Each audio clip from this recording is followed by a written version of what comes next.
A new chapter unfolds for the National Library Board. Its historical Asian children's literature collection, made up of about 5,000 books produced from 1890 to 1990, has been recognized by UNESCO as an indelible part of the region's culture and heritage. Alicia Yeo, who is director with the National Library, joins us now. Ms. Yeo, why is this recognition so important? Good evening. This recognition indeed is very important to us. In fact, we're very happy and proud that we got this listed on UNESCO's Memory of the World Asia and Pacific Regional Register, because basically it gives us an honor to know that this documented heritage is worthy of being preserved for this generation and next generations to come, and recognized not just for Singapore, but for the rest of Asia, and indeed, hopefully, to the rest of the world as well. Alicia, the books, they range from having been written in 1890 all the way to 1990. Many of those titles are no longer available in print. How did these books come to be in NLB's Historical Asian Children's Literature collection in the first place?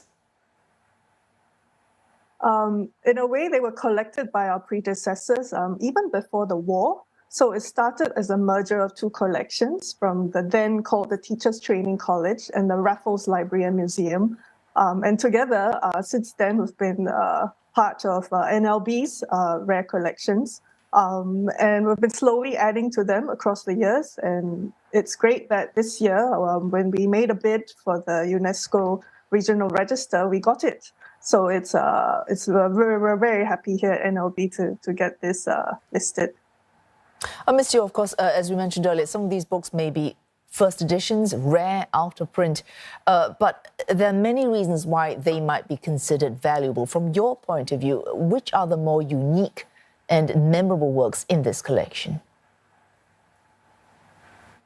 Certainly, I didn't know that we had so many Japanese folk tales, actually. So one of our oldest edition is actually from 1885. It's called Hana Tsukijiji, and it's really about a man who made the dead trees blossom. And it tells of a very interesting moralistic tale about a couple who were very good, and the neighbor were jealous of them and greedy and tried to follow them, but he didn't make it to a good end. So we have examples of interesting folk tales. We also have interesting examples from here around our region that tell about history.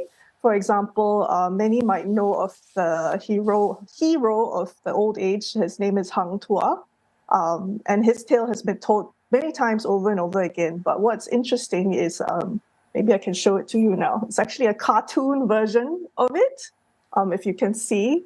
A cartoon version of Hang Tuah that's just made for children. It was actually published in 1951 in Jakarta.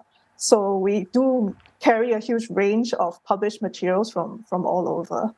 Another interesting item, which is also Japanese, actually, it's this very interesting folk tale that actually has, if you see at the bottom, they have 3 miniature little wooden block toy books that are embedded inside the book.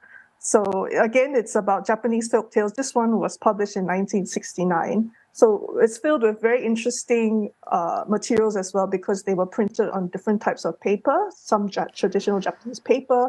We have also an early Chinese collection that is folded up like an accordion. So it's indeed many interesting stories that we hope to share with the public. Now that we have this UNESCO win, we'll be creating more digital content to talk about these tales in these stories, and really how they relate to both Singaporeans and anywhere around the region, the culture, the history that we all share. So yeah, we're very happy. Alicia, some precious pieces of literature there and the material that you have, but are there plans at all for NLB to perhaps digitalize these books at all, to preserve them?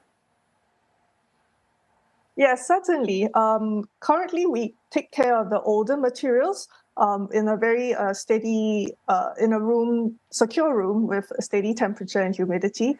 But at the end of the day, we're not meant to lock up these materials just because the paper is a bit brittle and, we got to take care of them for generations to come. But we certainly hope to digitalize them and make copies of these tales available for others to read about them. Thanks so much for that. Alicia Yeo, Director of the National Library.